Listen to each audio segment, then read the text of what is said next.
नमस्कार, मेरा नाम है आशीष। मैं एक सेबी रजिस्टर्ड इन्वेस्टमेंट एडवाइज़र हूँ और मेरे इस नए चैनल मनी ग्रो पर आप सबका स्वागत है। पिछले 1 डेढ़ साल में जियोपॉलिटिकल टेंशन्स के चलते मार्केट काफ़ी नीचे आया, फिर संभला, फिर गिरा।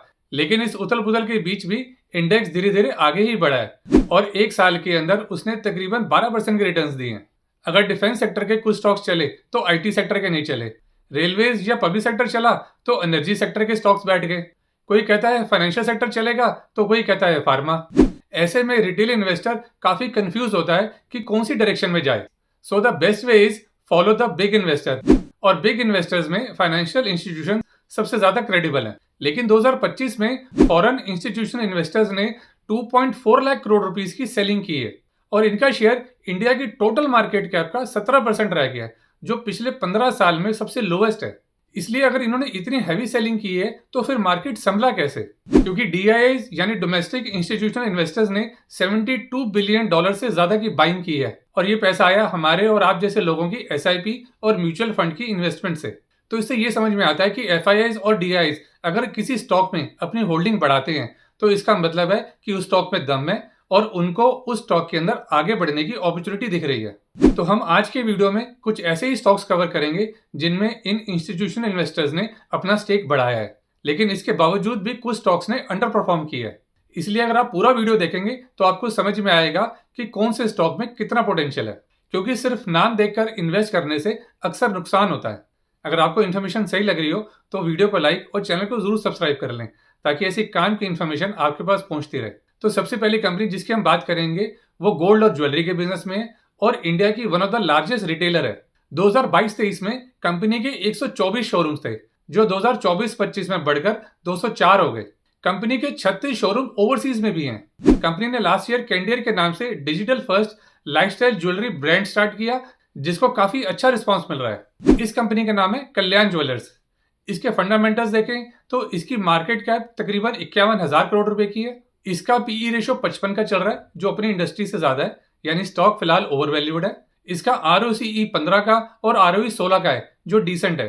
कंपनी की सेल्स और प्रॉफिट में ईयर ऑन ईयर ग्रोथ है, आप देख सकते हैं।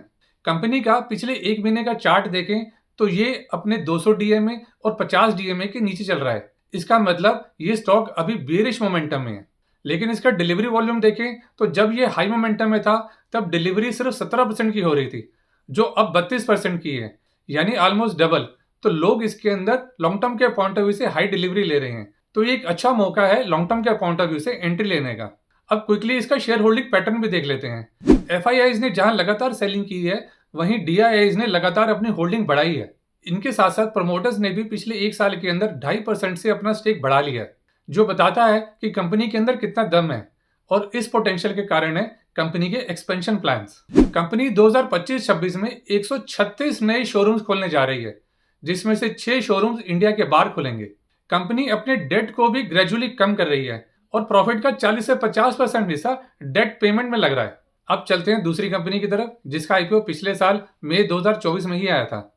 ये कंपनी इंडिया की लार्जेस्ट और fastest growing work space solutions provider है, यानी कंपनी ऑफिस स्पेस प्रोवाइड कराती है।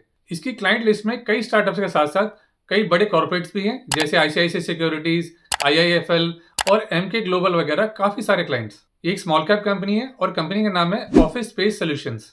इसके फंडामेंटल्स देखें तो कंपनी की मार्केट कैप 4,000 करोड़ रुपए की है। इसका पीई अपने इंडस्ट्री से ज्यादा जरूर है, लेकिन इसका मतलब ये भी है कि लोग इस स्टॉक को लेने के लिए ज्यादा पैसे देने को तैयार हैं।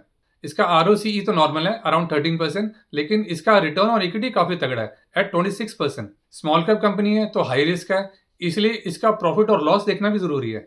कोरोना के बाद से कंपनी की सेल्स में जबरदस्त ग्रोथ है और इसके operating profits year on year 150% के रेट से ग्रो कर रहे हैं और मार्च 2025 से डेप्रिसिएशन निकालने के बाद कंपनी नेट प्रॉफिट में भी आ गई है। वैसे तो डेप्रिसिएशन कोई एक्चुअल खर्चा नहीं होता, लेकिन उसको निकालने के बाद भी कंपनी ने प्रॉफिट बनाना शुरू कर दिया।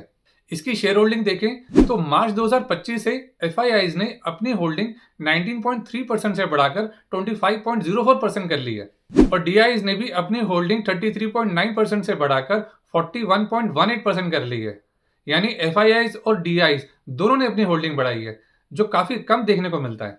हाँ, प्रोमोटर्स ने अपना स्टेक जरूर कम किया है, लेकिन वो पब्लिक ने नहीं, इंस्टीट्यूशनल इन्वेस्टर्स ने ही बाय किया है। अब कंपनी की FY26 की स्ट्रेटेजी है कि उसने जो फर्स्ट हाफ के अंदर कैपेसिटी बढ़ाई है उसमें ऑक्यूपेंसी और ऑपरेशनल एफिशिएंसी लाएगी और सेकंड हाफ के अंदर फिर से कैपेसिटी को एक्सपेंड करेगी, खासतौर पे टियर 2 सिटीज के अंदर जैसे लखनऊ और गुवाहाटी वगैरह। स्टॉक अभी 540 के आसपास ट्रेड कर रहा है और ये अपने 52 वीक हाई 807 से काफी नीचे अवेलेबल है। अब तीसरी और लास्ट कंपनी एनर्जी सेक्टर से है। ये इंडिया की लार्जेस्ट मैन्युफैक्चरर और एक्सपोर्टर है सोलर मॉड्यूल्स की। इस कंपनी का IPO अक्टूबर 2024 में आया था और इसका इशू प्राइस था 1503 रुपए। ऑल्दो ट्रम्प के आने के बाद रिन्यूएबल एनर्जी सेक्टर को काफी तगड़ा झटका लगा है, लेकिन इसके बावजूद भी स्टॉक वहां से डबल हो चुका है। इसकी मार्केट कैप 93,000 करोड़ रुपीस की है। इसका PE 34 का चल रहा है, जो अपनी इंडस्ट्री के आसपास ही है। और इसके बाकी फंडामेंटल्स देखें तो वो भी बहुत तगड़े हैं, जैसे इसका ROCE 35 का और ROE 27 का है। इसका डेट रेशियो 1 से कम है और इसका पेग रेशियो भी 1 से कम है, जो बताता है कि स्टॉक के अंदर आगे बढ़ने का काफी दम है। तो ये स्ट्रॉन्ग फंडामेंटल्स वाली कंपनी है वारी एनर्जीज लिमिटेड। कंपनी की सेल्स और प्रॉफिट देखें तो ईयर ऑन ईयर कितनी जबरदस्त ग्रोथ हो रही है। शेयर होल्डिंग की बात करें तो FIIs जो 2025 में नेट सेलर रहे हैं, उनकी होल्डिंग सिर्फ 0.7% की थी, जिसको उन्होंने बढ़ाकर 6.35% कर लिया, जो काफी बड़ा जंप है। वहीं DIIs ने भी अपनी होल्डिंग इंक्रीज की है और प्रमोटर्स ने अपनी होल्डिंग मेंटेन की हुई है। कंपनी का स्टॉक 3200 के आसपास ट्रेड कर रहा है और ये अभी अपस्विंग में है, लेकिन अभी भी ये अपने 50 DA में 3354 से नीचे है और अपने 52 वीक हाई से तकरीबन 20% नीचे अवेलेबल है। ध्यान रहे, यहाँ हमारी कोई बाय और सेल की रिकमेंडेशन नहीं है। अगर आप किसी भी स्टॉक में कोई पोजीशन लेते हैं तो अपने फाइनेंशियल एडवाइजर से जरूर कंसल्ट कर लें। तो बस आज के वीडियो में इतना ही। अगर आपको इन्फॉर्मेशन अच्छी लगी हो तो वीडियो को लाइक और चैनल को जरूर सब्सक्राइब रखना। तो मिलते हैं फिर ऐसी एक इन्फॉर्मेटिव वीडियो में। तब तक के लिए नमस्कार एंड स्टे सेफ।